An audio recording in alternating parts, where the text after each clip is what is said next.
इस कार्यक्रम के प्रसारण सहयोगी हैं श्री दिगंबर जैन बड़ा मंदिर, B73B, सेक्टर 27, नोएडा, उत्तर प्रदेश। संरक्षक श्री महावीर जैन, संरक्षक डॉक्टर SP जैन, संरक्षक श्री राकेश जैन, अध्यक्ष श्री पवन कुमार जैन, उपाध्यक्ष श्री निर्मल कुमार जैन, सचिव श्री अजय जैन, कोषाध्यक्ष श्री सुभाष चंद्र जैन, महासचिव श्री चंद्र प्रकाश जैन, प्रबंधक श्री सुबोध कुमार जैन, सदस्य श्री संदीप जैन, सदस्य श्री प्रमोद जैन, सदस्य श्री दिनेश जैन, सदस्य श्री राजीव जैन, सदस्य श्री MP जैन।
आज पर्वादिराज पर्युषण पर्व का कौन सा दिन है? 10 और बस, 10 और बस, मतलब 2024 का पर्युषण का बस। बस में तो आप सफर भी नहीं करते हो और धर्म के लिए कहते हैं बस करो। बस में आप सफर नहीं करते हो, लेकिन धर्म का समय होता है तो बोले बस करो, बहुत हो गया। तुम सफर तो अच्छी बड़ी बड़ी गाड़ी में करना चाहते हो और धर्म करने के लिए बस बस बहुत हो गया। आज पर्वादिराज पर्युषण महापर्व का 10वां दिन है।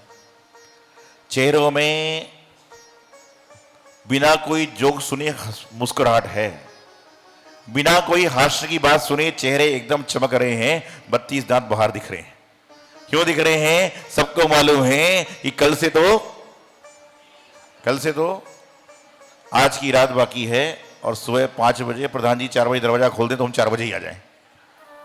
लोग मुझसे पूछते हैं आके, बोले महाराज जी 12 बजे के बाद तारीख बदल जाती है तो हम अपना पालना कर सकते हैं क्या? तो मैं उससे प्रश्न पूछता हूं कि दिन कितने घंटे का होता है? बोले 24 घंटे का। तो मैंने तुझे त्याग कब से किया था? बोले मैंने तो 12 तो ऐसे चलता है। ऐसा नहीं है, यहां पर रात्रि का खाने का विधान नहीं है, रात्रि की व्यवस्था नहीं है। यहां पर दिन से है कि आपने त्याग कब से चालू किया था? 5 बजे सुबह से नियम पकड़ा था तो सुबह 5 बजे तक तो करना ही पड़ेगा भैया। जीवन में पर्वादिराज पर्युषण पर्व जो आते हैं वह आपके जीवन में इस तरह से आते हैं कि आप अपने जीवन में जो कालीमा को लगा चुके हो, विषय वासना के माध्यम से, भोग विलास के माध्यम से अपनी आत्मा को जो काला कर रखा है, अपनी आत्मा में जो आपने कालीमा लगा रखी है, उस कालीमा को दूर करने के लिए यदि कोई साबुन है तो यह 10 धर्म रूपी साबुन है।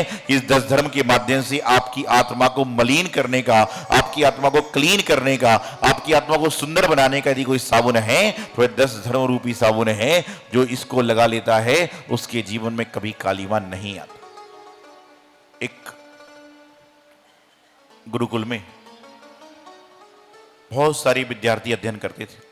गुरुकुल समझते हो आप लोग? किसको कहते हैं? जो आजकल आपके बच्चे फॉरेन पढ़ने जा रहे हैं ना, यही भारत देश में गुरुकुल की पद्धति थी कि लोग अपने बच्चे माँ बाप से दूर रहते थे। आज भी बच्चे दूर रहते हैं, लेकिन नाम गुरुकुल का नहीं है, वो बाहर पढ़ने की पढ़ाई चालू चल रही है। तो बहुत सारे बच्चे गुरुकुल में अध्ययन करते थे।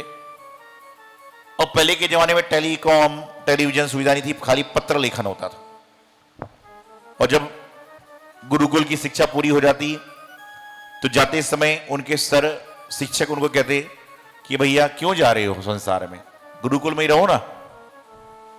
क्यों जा रहे हो संसार में, गुरुकुल में ही रहने का प्रयास करो।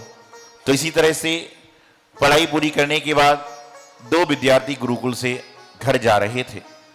उन विद्यार्थियों से उनके जो मास्टर थे, शिक्षक थे, गुरु थे, उन्होंने कहा क्यों जा रहे हो?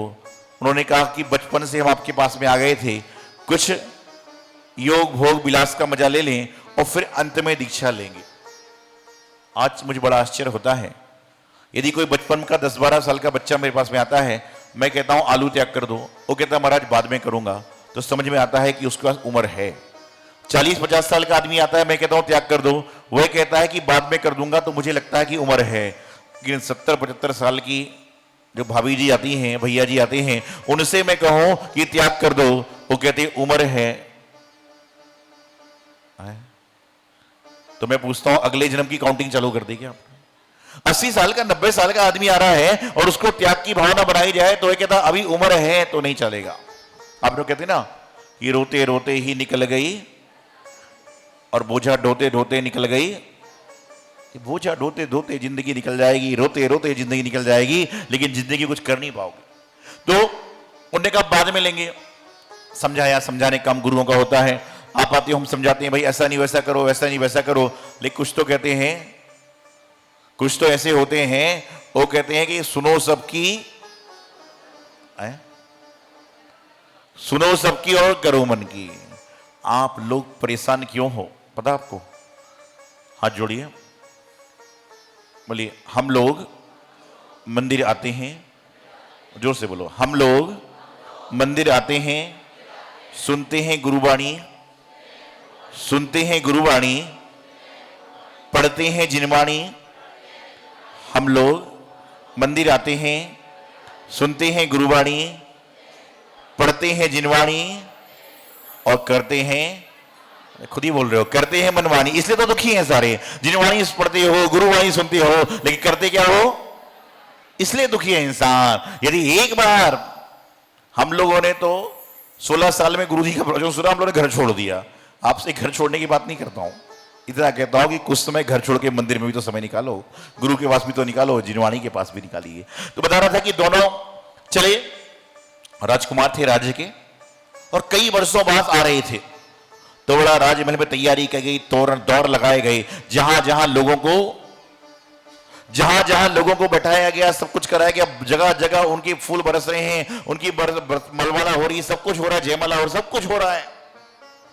दोनों घोड़े पर चल रहे थे, दोनों राजकुमार एकदम सुंदर। जहां से गुजर रहे लोग कहते कि राजा से जाकर मैं अपनी कन्या के लिए इस वर का हाथ मांगूंगा, इसका वर मांगूंगा, हाथ मांगूंगा। शादी सुनी है आपने? शादी सुनी? शादी देखी कि नहीं? करी तो है, देखी तो होगी ना शादी? हाँ, सुनी भी है, करी भी है शादी। क्या होता है शादी में? शादी में क्या होता है पता आपको? पहले इंट्रोडक्शन, फिर क्या होता है? अब दूसरी, अरे कल की कहानी नहीं, दूसरी है ना, बहुत सारी कहानी है। क्या है? पहले इंट्रोडक्शन होगा, फिर मेले मिलाप होगा, फिर बातचीतें होगी, वे सारा काम होगा। ऐसे एक बार हुआ, एक लड़का लड़की को देखने गया। पहले के जमाने में प्रश्न पूछे जाते थे, खाना बना लेते हो कि नहीं, सिलाई आती कि नहीं, कढ़ाई आती कि नहीं, भजन भजन गा लेते हो कि नहीं। तो लड़की ने लड़की से पूछना चालू किया, खाना बना लेते हो? बोले हाँ। सिलाई आती है? बोले हाँ। कढ़ाई भी आती है। उसने पूछा कि भजन गा लेते हो? बोले गा लेती हूं। बोले नाच भी लेते हो? बोले नाच भी लेती हूं। लड़का बोला शादी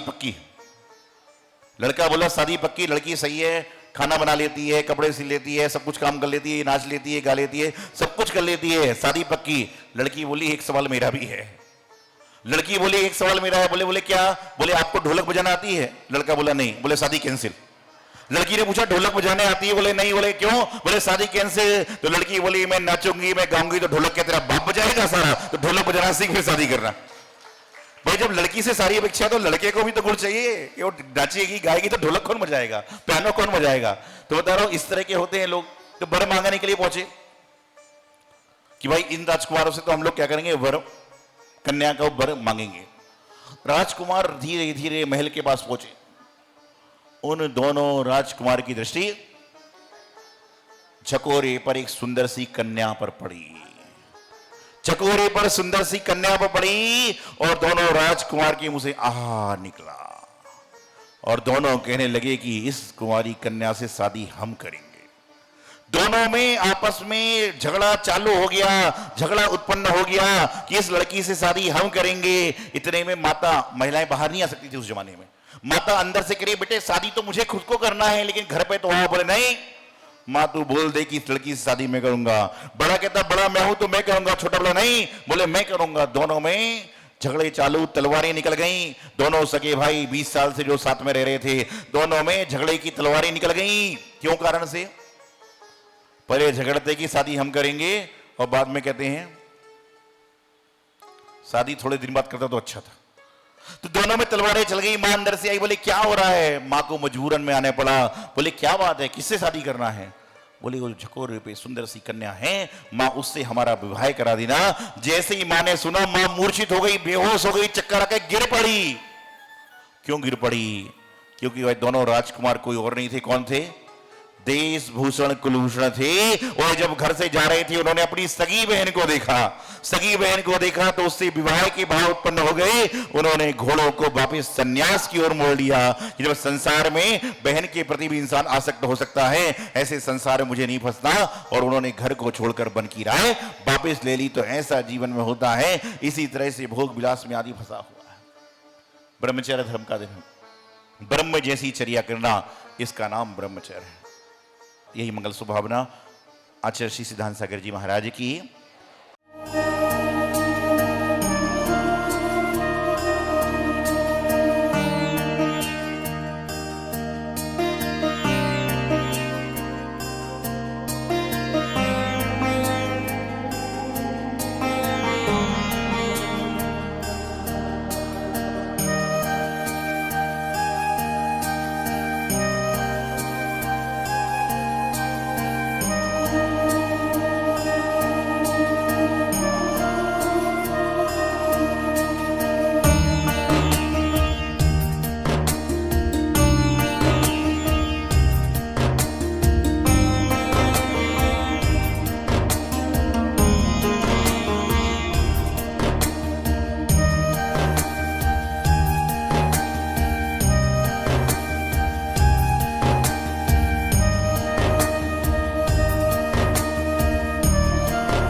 इस कार्यक्रम के प्रसारण सहयोगी थे श्री दिगंबर जैन बड़ा मंदिर, B73B, सेक्टर 27, नोएडा, उत्तर प्रदेश। संरक्षक श्री महावीर जैन, संरक्षक डॉक्टर SP जैन, संरक्षक श्री राकेश जैन, अध्यक्ष श्री पवन कुमार जैन, उपाध्यक्ष श्री निर्मल कुमार जैन, सचिव श्री अजय जैन, कोषाध्यक्ष श्री सुभाष चंद्र जैन, महासचिव श्री चंद्र प्रकाश जैन, प्रबंधक श्री सुबोध कुमार जैन, सदस्य श्री संदीप जैन, सदस्य श्री प्रमोद जैन, सदस्य श्री दिनेश जैन, सदस्य श्री राजीव जैन, सदस्य श्री MP जैन।